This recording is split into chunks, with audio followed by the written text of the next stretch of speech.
Dig for the cure at the Warrior Dome. Westside and Brooklyn battled for the 4A3 volleyball title. Opening set, Kinley Hammett sends it right back. The block gives the Lady Bearcats the lead. Home team responds. Macy Milner keeps the point alive. Maddox Curitan tees up Kirby Conrad. Westside out in front on an 8-3 run.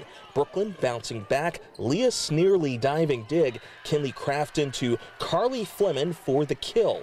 But set point for Westside when Curitan dishes another assist. Cadence Garland with the winner. Westside takes it in 4 sets. They're 23-4 and 4A3 champions.